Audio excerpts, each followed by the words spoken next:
సినిమాను గురించి ఏం చెప్పాలి? విష్ణు చెప్పినట్టు చాలా చెప్పాలి. ఇది ప్రజల సినిమా, మీ సినిమా. ఈ తరానికి ఏ తరానికి ఈ సినిమా ఎప్పుడూ కొత్తదే. భక్తిభావం, ఆ భక్తి ఎలా వచ్చింది, ఆ దూర్జటి మహాకవి ఎలా రాశారు, శ్రీ కాళహస్తీశ్వర మహత్యం అంటే ఏమిటి, దాన్ని ఇంతకుముందు ఎవరు తీశారు, మళ్ళీ ఏమిటి కొత్తగా చూస్తున్నారు వీళ్ళు అనేది ఈ సినిమాలో ఎంతో వ్యయ ప్రయాసలకు కష్టం. అంటే ఎంతైనా ఏదైనా ఏ సినిమా అయినా ఒకటి కష్టం. ఈ సినిమాలో అతిరథ మహారథులు పేరు పేరున కేరళ నుంచి, ఆంధ్ర నుంచి, మద్రాసు నుంచి, నార్త్ ఇండియా నుంచి, మన భారతదేశంలో 4 మూలన ఉన్నటువంటి మహానటులందరినీ తీసుకువచ్చి ఈ సినిమాలో నటింపజేశాం.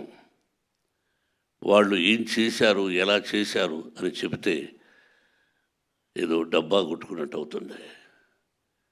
ఎన్ని రోజులు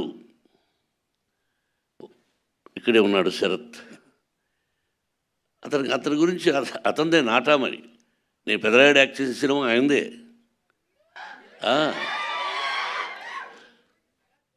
ఆయన ఒక రాజ్యసభ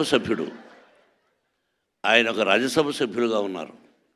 ఆయనకు ఒక పార్టీ అధినేతగా ఉన్నారు. ఈరోజుకి ఏ పాత్రనైనా అవలీలగా పోషించగలిగినటువంటి మంచి నటుడు, నాకు సోదరుడు. అలాగే పేరు పేరున ప్రతి ఒక్కరూ అత్యద్భుతంగా చేశారు. ప్రజలు చెప్పాలి, మీరు చెప్పాలి.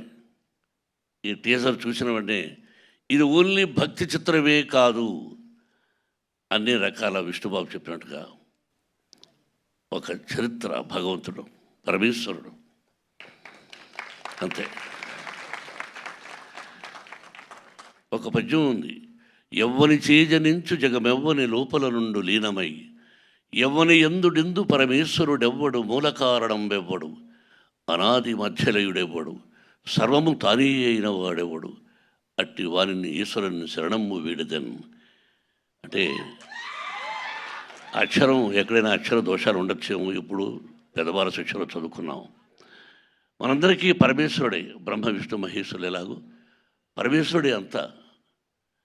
ఆయన ఆజ్ఞ ప్రకారమే మనం అంటుంటాం ఇళ్లలో, శివుడి ఆజ్ఞ లేనిది సీమైనా కుట్టదని సామెతలు మనం వింటుంటాం. మన అమ్మా నాన్న చెప్పారు అంతే. ఆయన పర్మిషన్ లేనిది ఈ సినిమా తీసుంటాం. ఆ భగవంతుని ఆశీస్సులతో సినిమా తీసాం.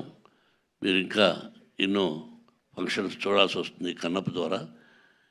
ఇంకెంతకంటే ఎక్కువ నేను మాట్లాడదలుచుకోలేదు.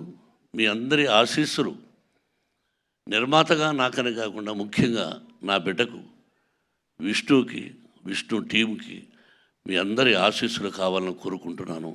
Thank you very much.